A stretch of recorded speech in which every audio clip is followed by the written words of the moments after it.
So, breaking news: the Supreme Court Justice Ruth Bader Ginsburg, I've never quite been clear on how to say her name, has died of pancreatic cancer at the age of 87. Now, I'll get into what this means for the country a little bit later, but right now I want to go through some of the good things, some of the best things that came out of her career as a justice. Now,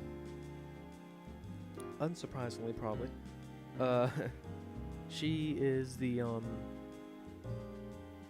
Ruth was the most liberal voice, was the most progressive voice, probably ever in the court, which is good that we had one. Now we really don't, and Ruth, we're all gonna miss her, you know.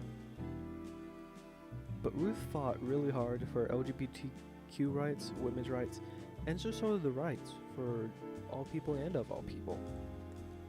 You know, I didn't write it down because I have notes for this one. I didn't write it down, but she fought for, non-citizen rights. She fought for women's rights 1,000 times over, gay rights 1,000 times over. So let's get into it. I have 5 of her most notable cases. I'm not going to say best, but most notable ones. Starting off, of course, with the United States versus the Virginia, which the ruling more or less allowed women to attend the last bastion, I guess you could put it, of all male public institutions, the Virginia Military Institution, which, based on the 14th Amendment, you can't exactly do that. You can't have a public institution discriminating based on non-controllable aspect of yourself. Of course, if you want to go to a private single gender, feel free. But this case in 1996 was not the first time, but it was possibly one of the most notable times that women's rights were ever fought for. Then we also have the case of I never knew how to say this one. Obergefell versus Hodges in 2015, which they federalized, which is what I call it when it goes from a state's issue to a just all around, this is law in all of the land. They federalized the legalization and the legislation of same-sex marriage across the country. And, of course, Ruth voted for it. She was in the majority of that one. And Ruth, her defense of it was really good because she used her opponent's own logic against them with the procreation debate.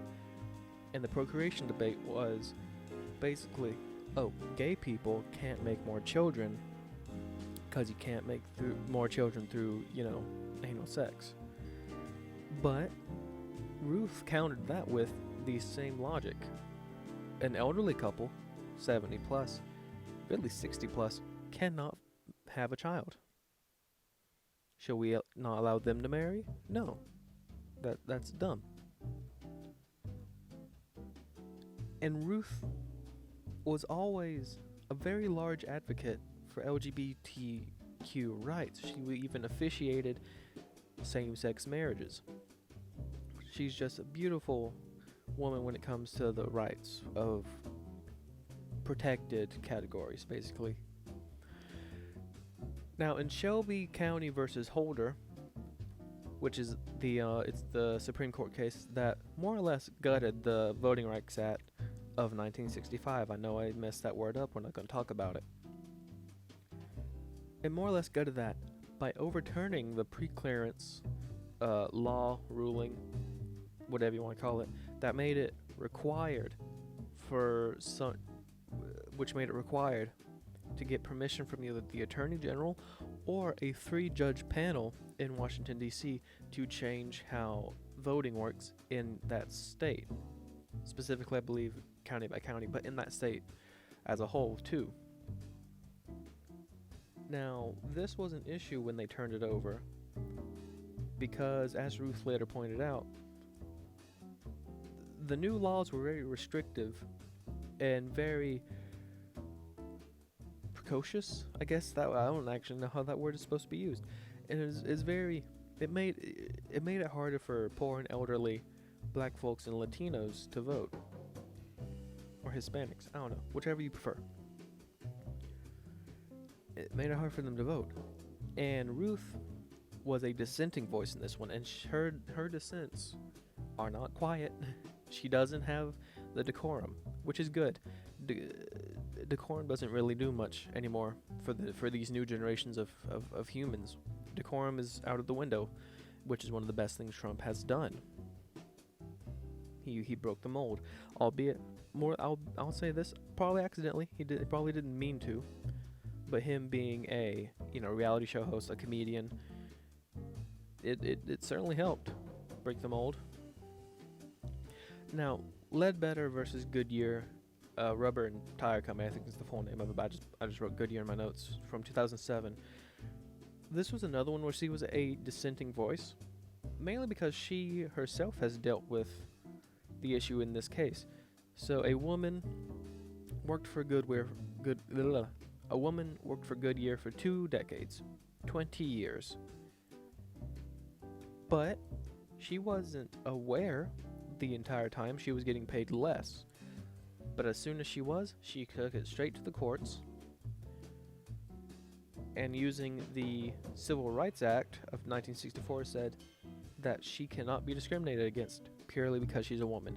Now, Goodyear used that same piece of legislation, not to say that she could, but to say that her time for filing, her time for having this case in general, was long gone, saying, and because there's a clause in there that any discrimination complaints must be filed within 180 days of offense. She was 2 decades late, and the court ruled in Goodyear's favor purely due to that. Ruth countered that she wouldn't have been able to file because she did not know that she was being discriminated against, because it's a taboo in the workplace for some reason to talk about your income in comparison. Now, there was a comedian who did this bit, but I'm gonna sort of steal it and make it a little bit less flowery. But you should always talk about your income in the workplace if someone asks. Don't just be like, "Oh, I make $2,000 a year," and someone's like, "I make 5." Don't just randomly. But if it comes up in conversation, then yes, bring it up. Because if it turns out you're doing the same work, the same amount of hours, been there at the same time, but you're getting paid more, and they're getting paid less, and there's a disparity, that needs to be cleared up. We need to get that. We need to get that out of here.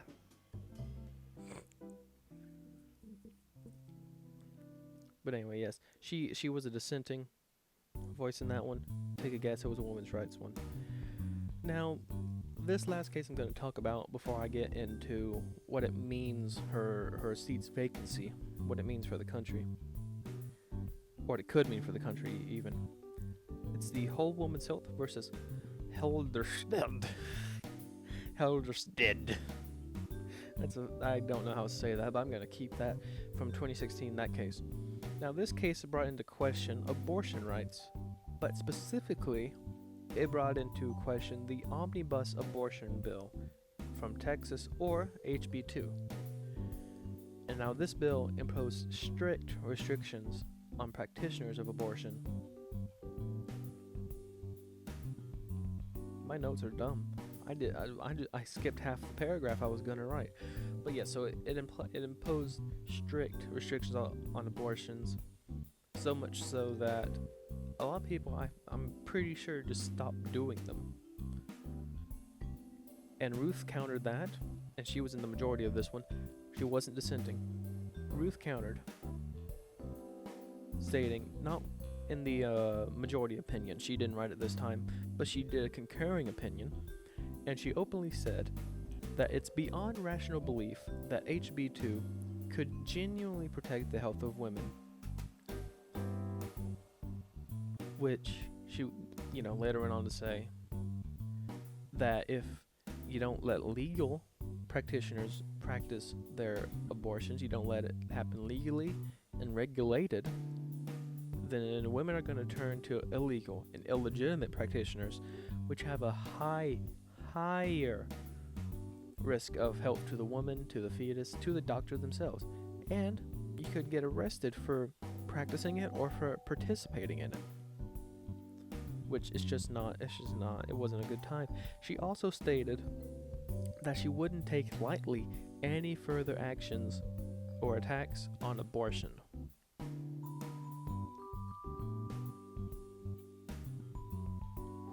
Champion of rights. I'm Ruth Bader Ginsburg. Champion of rights. Champion of rights while being on the left. There we go. What does her seat being vacant, what does her death mean for the country?